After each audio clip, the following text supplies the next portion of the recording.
और भाई क्या हालचाल है? अरे ये चेहरे पे 12 क्यों बजा है? कोई नई प्रॉब्लम आ गई क्या तुम्हारी जिंदगी में? अरे क्या बताऊं यार, हम जैसों को तो 15 अगस्त और 26 जनवरी में डिफरेंस मालूम करना भारी पड़ जाता है, और अब ये 26 नवंबर और सर पे आ गया। बहुत दुख है यार हम जैसों की जिंदगी में। अरे इतना भी नहीं आता क्या?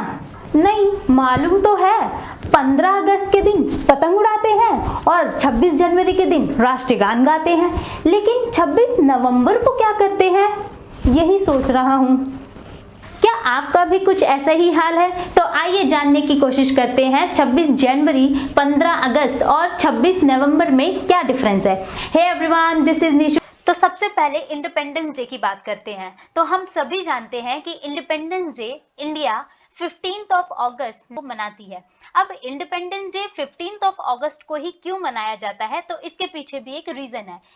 यही वो दिन था जिस दिन इंडिया को ब्रिटिश कॉलोनियल से आजादी मिली थी। तो इसी को ऐतिहासिक मोड़ देने के लिए हम लोग 15 अगस्त को इंडिपेंडेंस डे मनाते हैं। अब ये तो एक कोइंसिडेंस ही है कि इंडिया का पार्टीशन और इंडिया की इंडिपेंडेंसी दोनों एक ही दिन हो गई। जिस दिन 15 अगस्त 1947 को इंडिया आजाद हुआ, वहीं दूसरी तरफ 15 अगस्त 1947 को पाकिस्तान का जन्म हुआ। इस तरीके से इंडिया का पार्टीशन और इंडिपेंडेंस डे दोनों एक ही दिन हो गया। जब ब्रिटिशर्स ने इंडिया को आजाद कर दिया, तो हमारे first prime minister Pandit Jawaharlal Nehru ने यह डिसाइड करा कि हम दिल्ली के लाल किले पर अपना नेशनल फ्लैग फहराएंगे। उसके बाद ये इंडिया का इंडिपेंडेंस डे के लिए एक कल्चर बन गया, जिसमें हर साल इंडिपेंडेंस डे पर नेशनल फ्लैग होस्टिंग सेरेमनी रखी जाती है, परेड निकाली जाती है एंड कल्चरल इवेंट्स भी करे जाते हैं।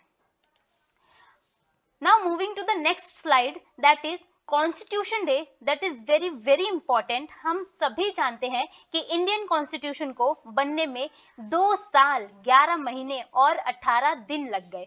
ऑलमोस्ट 3 इयर्स बाद फाइनली 26 नवंबर 1949 को हमारा कॉन्स्टिट्यूशन बनके तैयार हो गया। बट इस दिन हमारा कॉन्स्टिट्यूशन बनके तो तैयार हो गया, बट इंडिया ने इस दिन कॉन्स्टिट्यूशन को इम्प्लीमेंट नहीं करा। तो अब हम देखते हैं कि भाई जब इतनी मेहनत से कॉन्स्टिट्यूशन को 26 नवंबर 1949 को बना लिया गया था, तो उसे इम्प्लीमेंट क्यों नहीं किया गया? तो इसका जवाब 26 जनवरी में छुपा है। तो आइए उसे देखते हैं। तो भाई रिपब्लिक डे हम 26 जनवरी को मनाते हैं। अब 26 जनवरी को रिपब्लिक डे मनाने का रीजन एक तो यही कहा जाता है कि इंडियन कॉन्स्टिट्यूशन इम्प्लीमेंट हुआ था, लेकिन इसके पीछे सिर्फ यही एक रीजन नहीं है, इसके पीछे एक और रीजन है। देखिए इतिहास में क्या हुआ था। दिसंबर 1929 में एक लाहौर सेशन हुआ था, जिसको लाहौर अधिवेशन भी कहा जाता है, जिसमें पंडित जवाहरलाल नेहरू ने डिमांड रखी कि हमें पूर्ण स्वराज चाहिए। हम अब ब्रिटिश रूल को एक्सेप्ट नहीं करेंगे, उनके डिसीजन को फॉलो नहीं करेंगे, हम अपनी कंट्री में पूर्ण रूप से अपना स्वराज चाहते हैं। तो ये डिसाइड करा गया कि भाई अब ये साल तो जाने वाला है, 1929 तो जाने वाला है, क्योंकि ये मीटिंग दिसंबर में ही हुई थी। तो ये डिसाइड करा जाता है कि आने वाली 26 जनवरी, मतलब कि 26 जनवरी 1930 को हम नेशनल फ्लैग होस्ट कर देंगे और ये डिक्लेयर कर देंगे कि अब इंडिया ब्रिटिश रूल के अंदर नहीं रहेगी। तो ये डिसाइड तो कर लिया गया था कि 26 जनवरी को एज स्वाधीनता दिवस के रूप में मनाएंगे, बट अभी हमें ब्रिटिशर्स से आजादी मिली नहीं थी। बट पंडित जवाहरलाल नेहरू का कहना था कि ब्रिटिशर्स से आजादी मिले या ना मिले, हम 26 जनवरी को एज स्वाधीनता दिवस मनाएंगे। तो इसके बाद ये कल्चर आगे बढ़ता गया। इवन जब 1947 में इंडिया आजाद हुआ, उसके बाद भी 1948 एंड 1949 में भी इस दिन को सेलिब्रेट करा गया। देन उसी के कुछ महीनों बाद 26 नवंबर 1949 को इंडियन कॉन्स्टिट्यूशन बनके तैयार हो जाता है।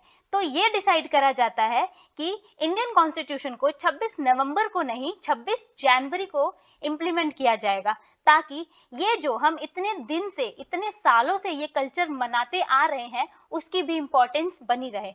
तो इसलिए 26 नवंबर को कॉन्स्टिट्यूशन को इम्प्लीमेंट ना करके 26 जनवरी 1950 में कॉन्स्टिट्यूशन को इम्प्लीमेंट किया जाता है। Now moving to the next slide, that is constitution. अब क्योंकि आज कॉन्स्टिट्यूशन डे है तो कुछ बातें कॉन्स्टिट्यूशन के बारे में करते हैं। सो देखिए, जब कॉन्स्टिट्यूशन बनाने की तैयारी हो रही थी तो उसके लिए टोटल 13 कमेटी बनाई गई थी, जिसमें कि 8 कमेटीज मेजर थी, मतलब बहुत इंपॉर्टेंट थी, जैसे drafting committee, provincial constitution committee, state committee. So इस तरीके से टोटल 13 कमेटीज बनाई गई, जिसमें अलग अलग चेयरमैन बनाए गए ताकि वो सभी लोग अच्छे से सभी तरीके से काम कर पाए। So now let's talk about the drafting committee. So drafting committee एक महत्वपूर्ण कमेटी में से एक था, जिसके चेयरमैन डॉक्टर भीमराव अंबेडकर जी को बनाया गया था।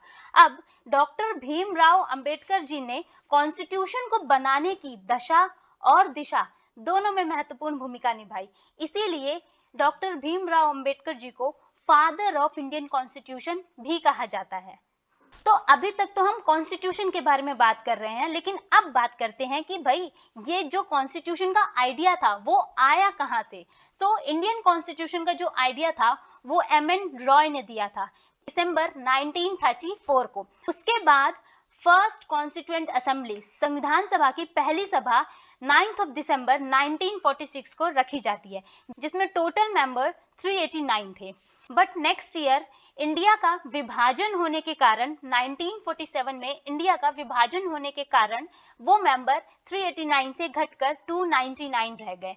एंड फाइनली इन 1950 में फाइनली 284 मेंबर्स थे जिन्होंने कॉन्स्टिट्यूशन पे ऑफिशियल रूप से साइन करा था ऑन 24 जनवरी 1950। 24 जनवरी 1950 को ऑफिशियल रूप से 284 मेंबर्स ने इंडियन कॉन्स्टिट्यूशन पे साइन करा था। एंड देन उसके 2 दिन बाद ही 26 जनवरी 1950 को इंडियन कॉन्स्टिट्यूशन को इम्प्लीमेंट कर दिया जाता है, जिसे रिपब्लिक डे के नाम से सेलिब्रेट करा जाता है। अब हम कॉन्स्टिट्यूशन के मेजर इंपॉर्टेंट पर्संस के बारे में बात करते हैं। Now let's talk about important members of Indian constitution. अब कॉन्स्टिट्यूशन इतना भारी, इतना इफेक्टिव हमने बना तो लिया, लेकिन ये किसी एक व्यक्ति के द्वारा तो नहीं बना होगा।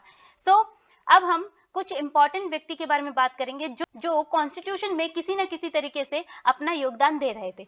जैसे कि सबसे महत्वपूर्ण कमेटी जो थी that was drafting committee. Drafting committee के चेयरमैन डॉक्टर भीमराव अंबेडकर थे एंड इंडियन कॉन्स्टिट्यूशन के लीगल एडवाइजर बी.एन. राव थे। अब बी.एन. राव जी का महत्ता का एहसास हम इसी से लगा सकते हैं कि इन्होंने म्यांमार के कॉन्स्टिट्यूशन बनने में भी अपना योगदान दिया है।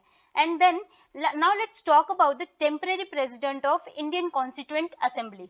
So Indian Constituent Assembly के जो temporary president थे who was सचिदानंद सिन्हा, ये टेम्पररी रूप से प्रेसिडेंट के रूप में काम कर रहे थे। But interim president of Indian constitution was doctor Rajendra Prasad. Rajendra Prasad interim president के रूप में इंडियन कॉन्स्टिट्यूशन के प्रोसेस में काम कर रहे थे।